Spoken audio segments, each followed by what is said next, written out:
1948. Era el fin de la Segunda Guerra Mundial. Los gobiernos estaban resueltos a que el pasado no se repitiera. Evitar la guerra suponía también evitar los errores económicos de los años 20 y 30. Imponiendo barreras comerciales, la gente creía proteger su economía, pero lo cierto fue que la paralización del comercio vino a provocar la ruina económica. Por lo tanto, en 1948 había que recomponer todo el sistema político y económico mundial, y la clave era la siguiente: estabilidad y un cierto sentido de comunidad mundial. Las organizaciones internacionales se crearon para la cooperación económica y la paz. Solo 23 países firmaron el GATT, pero se convertiría en elemento esencial para la seguridad económica mundial. 50 años más tarde, la Organización Mundial del Comercio tiene 132 países miembros. Ha hecho suyas las funciones del antiguo GATT, pero asimismo se ocupa de nuevos sectores del comercio: bancario internacional, telecomunicaciones, invenciones de tecnología avanzada. El GATT puso orden en la jungla del comercio mundial. Es mucho mejor estar en un organismo multilateral en el que los problemas entre países grandes y pequeños se dilucidan en un marco multilateral en el cual cualquier país puede tener aliados que lo apoyen en sus posiciones, que en el trato bilateral que nos retrae un poquito a la ley de la jungla del comercio mundial, donde la relación entre países de distinta fuerza económica hace que el país de menor cuantía se vea un tanto en desventaja. Las normas definían lo que los gobiernos podían y no podían hacer en materia de política comercial. Por ejemplo, los países no podían discriminar entre sus interlocutores comerciales. El GATT vino a ser también un foro en el que los países miembros podían solucionar sus diferencias y negociar la reducción de los obstáculos al comercio. En el marco del GATT se celebraron 8 rondas de negociaciones comerciales de creciente complejidad. Todo esto brindó un clima más propicio para las inversiones y la creación de empleo. En sus 47 años de existencia, el GATT vio cómo desaparecían obstáculos comerciales y cómo el comercio mundial experimentaba un crecimiento sin precedentes. El número de sus miembros, que en un principio era de 23, aumentó hasta alcanzar los 128. La mayoría eran países en desarrollo a los que se dispensó un trato especial para ayudarles a adaptarse a las normas del GATT. En los años 1970, un primer intento serio por revisar las reglas del GATT solamente alcanzó un éxito parcial. Solo algunos países firmaron todos los nuevos acuerdos de la Ronda de Tokio. Entretanto, la economía mundial atravesaba un periodo espinoso debido a los bruscos aumentos de los precios del petróleo y a las perturbaciones financieras. El proteccionismo amenazaba con volver al comercio mundial. Luego, en 1986, ministros de todo el mundo se reunieron en Punta del Este, Uruguay, para iniciar un acontecimiento que iba a transformar el comercio mundial, la 8ª ronda de negociaciones del GATT, la Ronda Uruguay. La ronda duró 7 años y medio y al final participaron en ella 125 países. Vino a ser la más importante y más compleja negociación de la historia. Las negociaciones versaron sobre algunos de los temas más candentes del momento, por lo que los intereses en juego eran muy importantes. Al mismo tiempo hay un sentido de crisis, pero también una respuesta muy responsable a la situación y un deseo colectivo de que el sistema comercial multilateral controle la situación.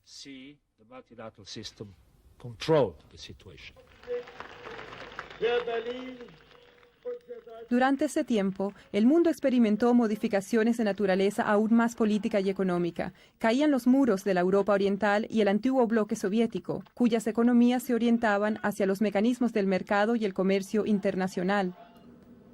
Eran también cada vez más numerosos los países en desarrollo que comprendían lo mucho que podían ganar abriendo sus mercados y participando de manera más amplia en el comercio mundial. Al final, cuando los ministros se reunieron en Marrakech en abril de 1994, tenían ante sí un acuerdo que representa la reforma más trascendental del sistema de comercio desde la creación del GATT. El acuerdo de la Ronda Uruguay es complejo, pero puede resumirse en dos logros importantes. El primero es la creación de una organización nueva, de condición jurídica plena, la Organización Mundial del Comercio. Creo que es indispensable, tanto desde el punto de vista económico como político, que se asigne a la OMC la función que para ella se prevé en las concluidas negociaciones de la Ronda Uruguay.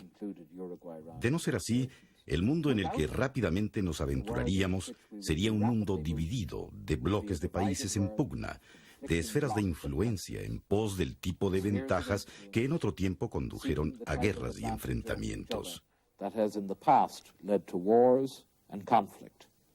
El segundo logro es que los acuerdos de la Organización Mundial del Comercio forman un todo con un ámbito de aplicación de amplitud sin precedentes. La primera reforma importante del comercio de productos agrícolas. La reducción gradual de las prolongadas restricciones sobre los textiles y el vestido. Una nueva reducción sustancial de los niveles arancelarios. Las primeras normas internacionales de comercio en el sector de servicios y de la propiedad intelectual. Y un sistema más efectivo de solución de diferencias. Todas las decisiones de la Ronda Uruguay fueron tomadas por consenso durante toda la ronda. Es decir, que en ningún momento hubo un país que al final de los finales se opusiera. Hay flexibilidad. Por ejemplo, a los países en desarrollo se les da más tiempo para adaptarse, pero al final ninguno desiste. No se pierde soberanía por adherirse a la Organización Mundial del Comercio. Esencialmente, la OMC representa un contrato entre países. Pasemos ahora al terreno personal. Yo firmo contratos. No hay duda de que restringen mi conducta, de que limitan mi posibilidad de actuar, pero lo hago porque sus beneficios me compensan.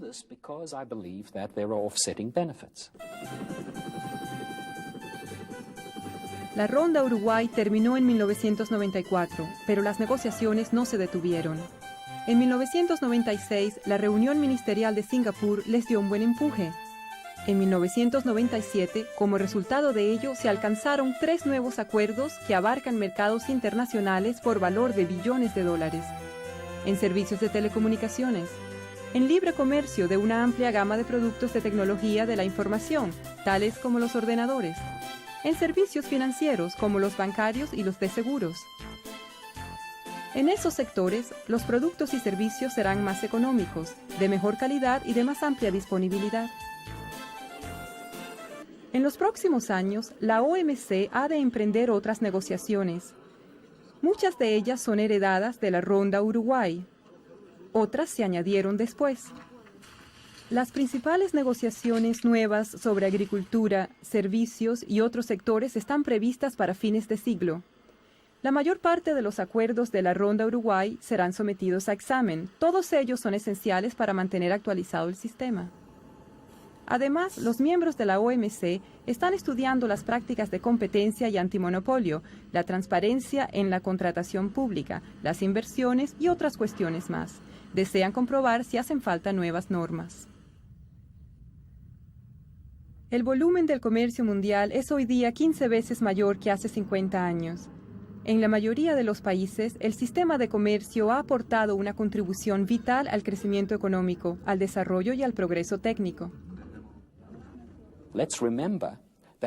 En 1950, los Estados Unidos era el país más rico, seguido del Canadá y Europa. El Japón alcanzaba un 6º lugar. Adoptamos una política de apertura y el resultado fue la convergencia. Hoy, nuestros niveles de salario son bastante parecidos en todo el mundo desarrollado. Lo mismo cabe decir de los países en desarrollo dinámicos que adoptaron políticas de apertura y se integraron en la economía mundial. Creo que este es el gran atractivo de un sistema de comercio abierto. Es precisamente un mecanismo para corregir los desequilibrios y las desigualdades que existen en la economía mundial. Pero junto a esta prometedora situación, la pobreza persiste. A los países menos adelantados les resulta difícil aprovechar los beneficios del sistema de comercio.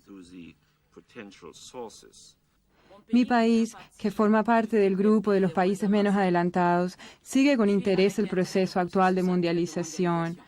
Estamos persuadidos de que ese proceso, bien conducido, puede fomentar un crecimiento armonioso de la economía mundial, un crecimiento atento a reducir la brecha existente entre países ricos y pobres.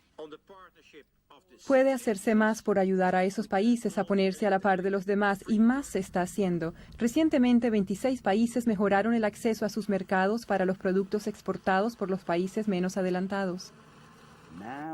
Ahora es el momento de acometer el problema de los países menos adelantados. Y les aseguro que es posible eliminar la pobreza. La OMC, el Fondo Monetario Internacional, el Banco Mundial y otras organizaciones internacionales trabajan ahora de común acuerdo para fortalecer el desarrollo de los países más pobres, prestarles asistencia en materia de formación y ayudarles a diversificar y mejorar sus servicios y su producción industrial. La OMC no es una torre de marfil. ¿De qué modo influyen en los procedimientos de la OMC la opinión pública y el sector privado? Por medio de sus gobiernos. Los gobiernos plasman las inquietudes nacionales por medio de negociaciones o debates que trasladan a la OMC. La liberalización del comercio mundial ha tenido efectos prodigiosos de elevación del nivel de vida y de creación de empleo. Sin duda, los desplazamientos de las empresas dan lugar a operaciones de arbitraje. Quizá hay delocalizaciones de empleos en unos casos y creaciones de puestos en otros. Creo que no se puede mantener indefinidamente la dicotomía diciendo se hace todo en el plano nacional, pero se quiere conseguir todo también en el internacional. Tiene que haber algo de los dos. El sistema contribuye a crear empleo.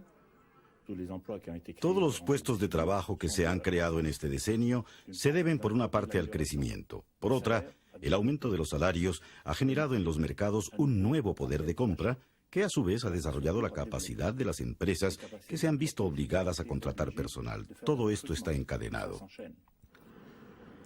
Se pide cada vez más insistentemente al sistema que tome en cuenta otras cuestiones generales que superan las fronteras nacionales. Por consiguiente, creo que es importante que la OMC mejore su propia capacidad de aprender de la sociedad mundial, porque los retos del siglo próximo son los del pasado siglo y los nuevos retos del futuro. Nos interpela el problema de la pobreza que no desaparece, el de la malnutrición y el hambre crecientes, los nuevos problemas del calentamiento mundial de la atmósfera y de la biodiversidad. Tenemos retos que nos obligan a vivir en un mundo unido.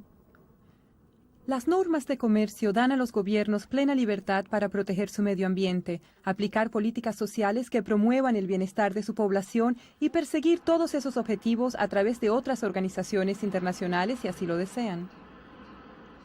El cometido de la OMC es lograr que esos objetivos legítimos no se conviertan en un proteccionismo encubierto.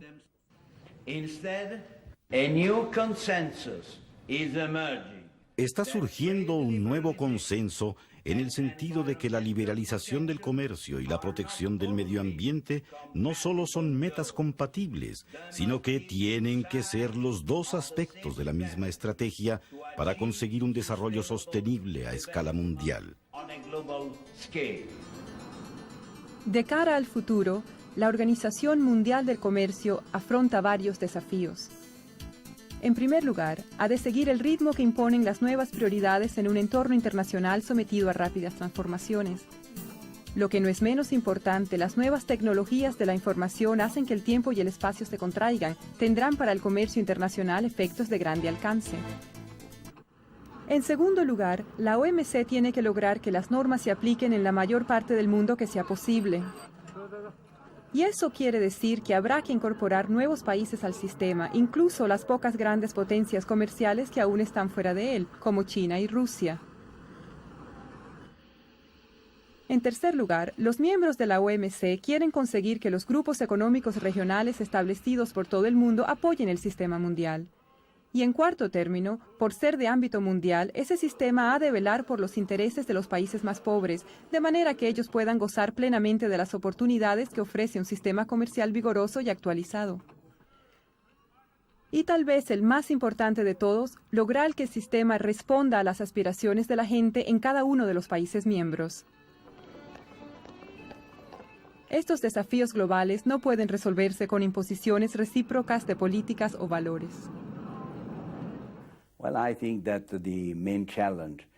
Creo que el objetivo principal es crear un sistema universal que englobe a todas las naciones del mundo en un sistema basado en normas, no en un sistema de poder.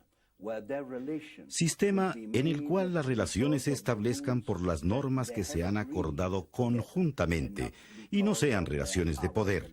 Sin duda, es este un objetivo muy revolucionario.